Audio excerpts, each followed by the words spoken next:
everyone, Pam Gregory. I'm here to speak to you today about the first half of July and the solar eclipse that we're going to have in Cancer very early in the month on the 2nd. Now, this really is one of the peak months of the year because we've got two eclipses in this month. I'm only going to be talking about the first one in this video, but we've also got a new moon in Leo at the end of the month. So we actually have 3 lunations this month.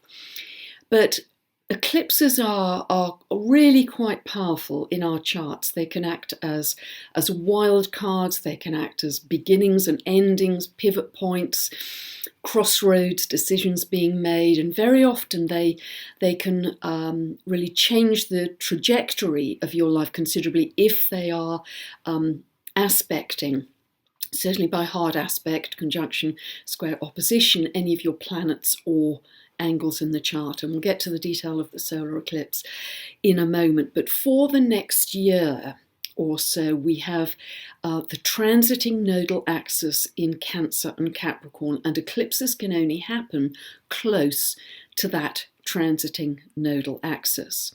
Now, we last had the transiting nodal axis in Cancer and Capricorn back in 2009 and 2010. Cancer is the sign connected to homes, and Capricorn is the sign connected to finances, big business.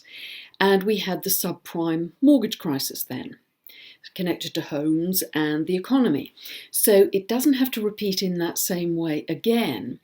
But if you go back personally to 2009 and 2010, what was happening for you then? If you look at where the signs of Cancer and Capricorn fall in your chart, what was happening for you? And is there any kind of connection between then and now in terms of what's happening in your life in those areas? And what's very interesting as well is in 2009, we had the conjunction between Jupiter and Neptune. It was actually happening in Aquarius, and that was the beginning of that cycle, which has now moved to a square now. So what were you dreaming about in 2009? What was your big vision? What was your big dream? How did it work out?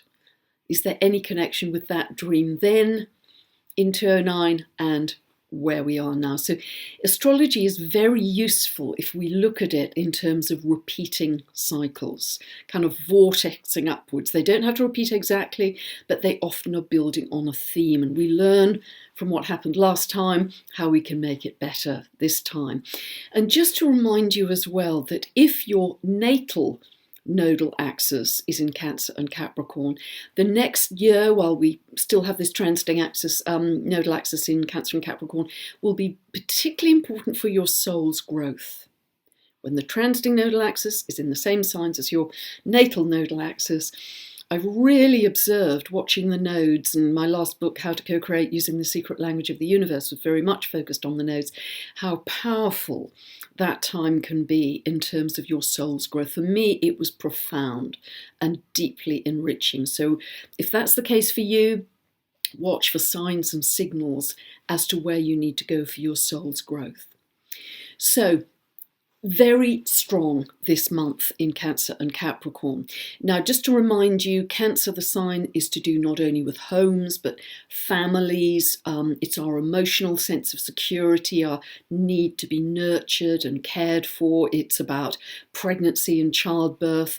It's also about nationhood, actually. If you think of the phrase the homeland, the word the homeland, that is very linked to Cancer, so it can bring up this sense of nationalism as well. Capricorn is our sense of practical security, financial security as well. And as I've talked in many videos recently, it's linked to power structures in society which are being deconstructed as Pluto moves through it. It's also to do with borders, boundaries, territorial divisions, separations, that sort of thing. Now, one of the last times we had this conjunction between Saturn and Pluto, which we've got now in Capricorn, we had it in Leo, in fact, in 1947 and 1948. It was interesting to observe what was happening then because we had new territorial divisions between India and Pakistan and Israel and Palestine. We can see border issues being repeated this time around, whether you're looking at Brexit, defining new national boundaries for ourselves, or in America, the wall between the US and Mexico. We can see how there is this stronger sense of separation and division versus what we had before. So it's very interesting to observe these repeating themes. Now, as I say, eclipses are really quite exciting and fast moving. They can feel like wildcards in that the unexpected can happen. They have an orb of influence of at least a month before, so we're well into that energy already, and then up to 6 months afterwards. So it isn't just the day when the eclipse happens. There's an orb of influence, but as with everything in astrology, the closer you are to exactitude, to the exact day, the more likely you are to see a manifestation. But very often with eclipses, when there's a cutout in the energy, if you like, cutout in the light, there's a kind of juddering effect. It's almost like rebooting a computer. And when the light resumes again, we may have jumped forwards on our path of destiny a little further. And solar eclipses particularly can be really quite beneficial, because sometimes, particularly if this solar eclipse, which is going to be at 10 degrees and 37 minutes of Cancer, is falling in your 10th house, your 6th house, career and work, somebody comes to promote your work, or a benefactor, something like that. There's a boost, there's a jump for you. So it can be very positive, particularly if you set a new intention. These solar eclipses are like big new moons. So this is a great time in the months to set a new intention for what you want to manifest, and see where 10 degrees 37 minutes of Cancer falls in your chart, because that will help you define your intention. Is it in the 4th house of the home? You want to buy a new home. Is it in the 10th house of career? You want a new job? That kind of thing, and then watch how it manifests. Usually about 6 months down the road, you're starting to see that coming into manifestation. So this solar eclipse is on the 2nd of July. It's happening at 12:16 p.m. Pacific and 8:16 p.m. UK time. And as I say, it's at 10:37 of Cancer. So see where that falls in your birth chart. Now, with an eclipse, it either has to happen at the north node end of the transiting nodal axis or the south node end. It's easier if it's at the north node end, because the north node end is our collective future destiny. There's a feeling of forward propulsion. And because it's a new moon, it's kind of, again, it's moving forwards. It's a new beginning. So that's very helpful in terms of where we're headed. However, this is really quite complex energy, because at this solar eclipse, we have transiting Saturn pretty much exactly conjunct the south node within 7 minutes of arc. So it's really, really tight. Now, when a planet is conjunct the south node, its symbolism is more strongly emphasized. So here, Saturn, it's to do with control. Control issues come to the fore even more, possibly more social controls happening in the world. In addition, this month, Pluto is conjunct its own planetary south node at 21:47 of Capricorn. Now that, and Pluto is to do with power, as I've spoken. So power and control even more intensely felt this month. Now Pluto will conjunct that planetary node of its own again in December, and then will move on and won't conjunct it for many, many years. So July is a peak month. It's a peak month not only because of the eclipses, it's a peak month because of aspects like this. Saturn and Pluto highlighted even more than they normally would be. Now, it isn't just those 2 days. We have a series of days coming after that are quite hot energy. But let me just say that one of the very beneficial things we have at this solar eclipse is that the Sun and Moon, always together at a new moon, are being squared by the asteroid Pallas Athena at 13 of Libra. Now this can bring in strategy, a good thinking, long-term strategic mind. It can bring in wisdom. And it can bring in a sense of the bigger picture, the bigger context to any situation. Now, it's quite interesting that this solar eclipse at 10 of Cancer is falling right on the midheaven of the UK, the country's chart. Midheaven is the government. So at the moment, the governing party is electing a new leader, a new Conservative leader. So let's hope they use some wisdom there. We also have, continuing, which we've had for some months and will have for some months more, the square between Saturn, Pluto, South Node, this tight band, this tight bunch of planets in Capricorn, and Eris at 24 of Aries. Eris has this symbolism, which is she's planet of discord, similar to Uranus. It's the revolutionary up from the street, meeting the top-down law and order, heavy hand of government. And we've seen some clear examples of this in Hong Kong. We may see many more of this kind of example going forwards too. In addition, if we're thinking of very dynamic energy, we have Mars at 0 of Leo, conjunct Mercury at 3 of Leo, both square to Uranus at 5 of Taurus. Now, this is very strong energy as well. This combination of planets and signs can be quite combustible. It can be kind of grandiosity. It can be lording it over someone, having almost too much confidence, to judge the situation correctly. So lording it over someone in quite a sort of inappropriate way. So we must be very aware of that in our personal lives. We may see it with leaders in the world. And in fact, that square between Mars and Uranus becomes exact on the 11th of the month at 6 of Leo Taurus. Now, Mars-Uranus aspects we commonly see with earthquakes and volcanoes. That's the kind of combination we see there. It's an eruptive, combustible, impulsive energy. Now, it doesn't have to be a literal earthquake. It can be a political earthquake. It can be some other kind of shock or sudden eruptive event.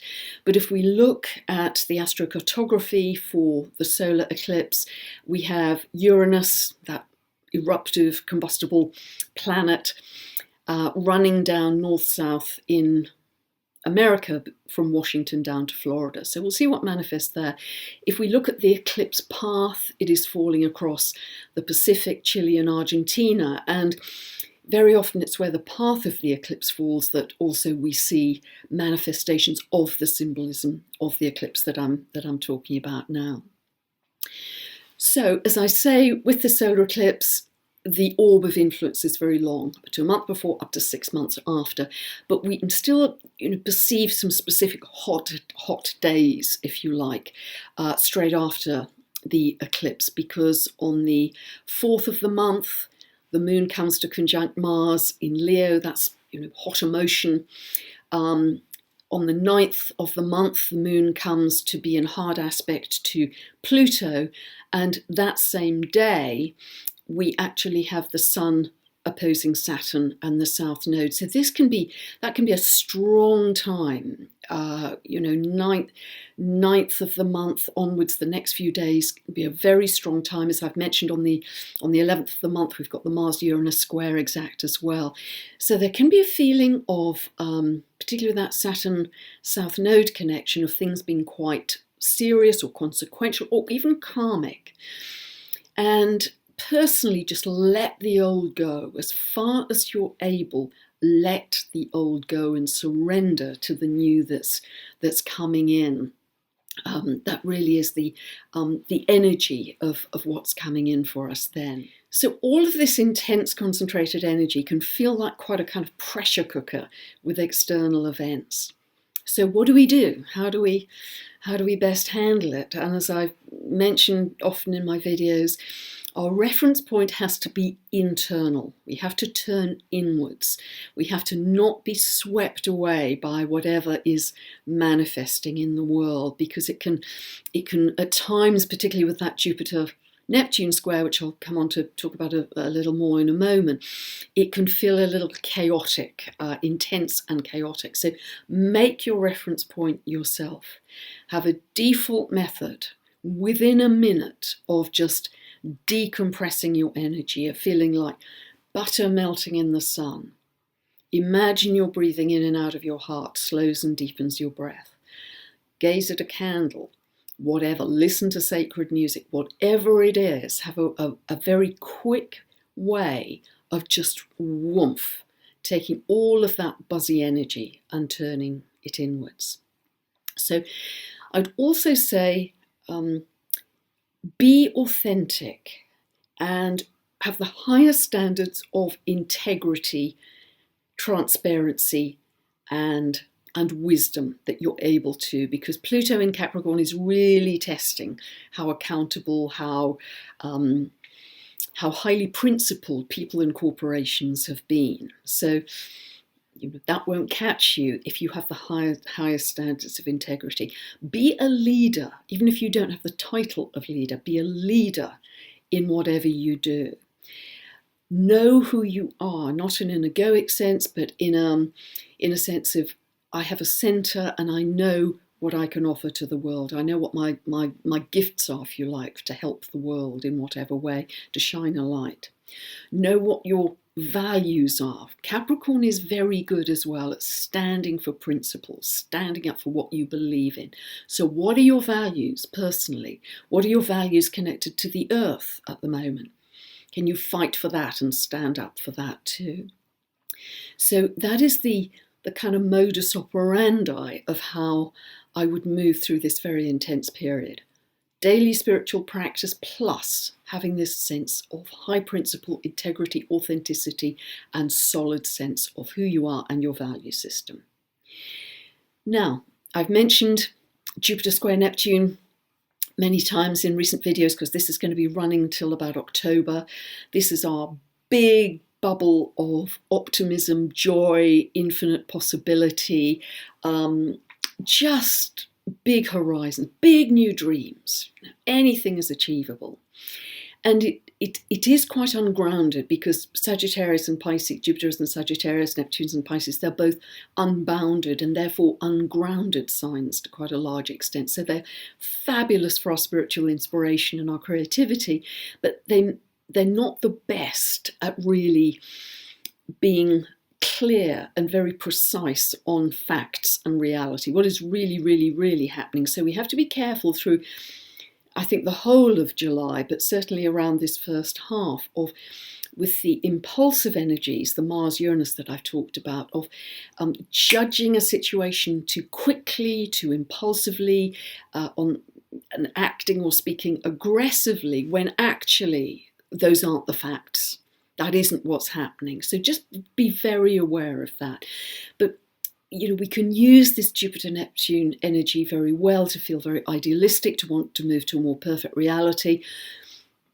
It can give you a sense of escapism. You might want to escape to a different country, a foreign place, Jupiter in Sagittarius, and live somewhere that has a strong spiritual component. Neptune in Pisces, to live in community. I know many people are feeling this very, very, very strongly at the moment. So it is really quite complex energy.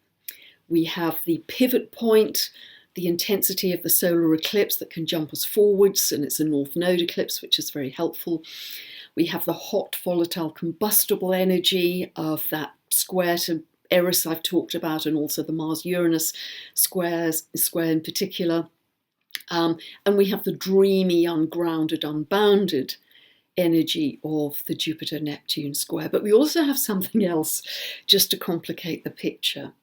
We have a lot of the outer planets currently retrograde. We have Pluto retrograde, Neptune, Saturn, and Jupiter. And on the 7th of July, Mercury also moves retrograde at 4 of Leo, and it continues to move retrograde until the 2nd of August at 24 of Cancer. That 24 of Cancer is a really hot degree that I'll be talking about a lot more in my next video.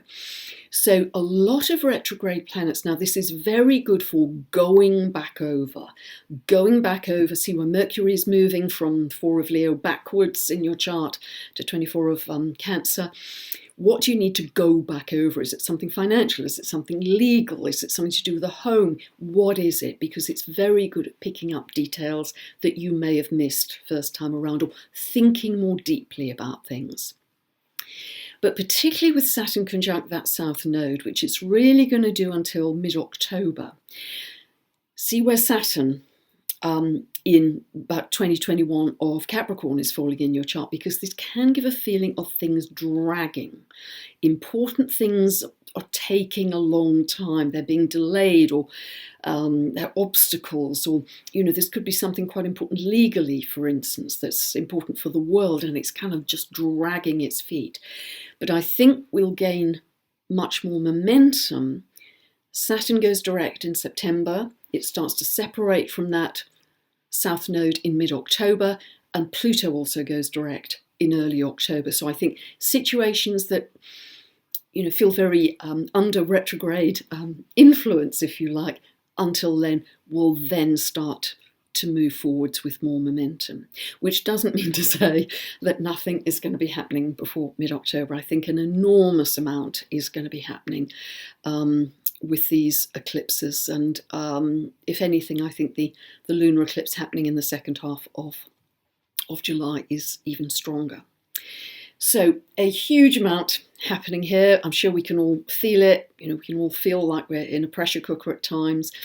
So if you don't know what I've been talking about in terms of how this works for you in your birth chart, you can download a free birth chart from my website.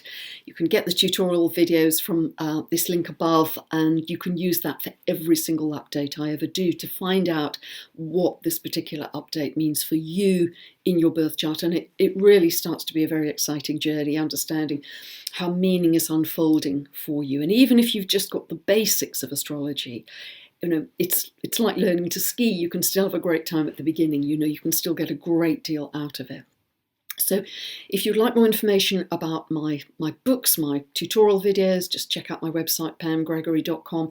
And also remember, in my monthly newsletters, I go into much more detail about a lot of the subjects I discuss here, and I go into sort of areas that I wouldn't normally discuss quite so publicly as well. So there's a lot in them. As I say, they seem to be getting longer every month, but there's a lot there if you really want to. It's a great way to learn astrology in a real world way, by seeing how the symbolism is unfolding in the world. So enjoy your solar eclipse, your new moon in Cancer. Remember to set your very clear new intention, and I'll be back in a couple of weeks talking about that very big lunar eclipse we have coming up. Bye for now.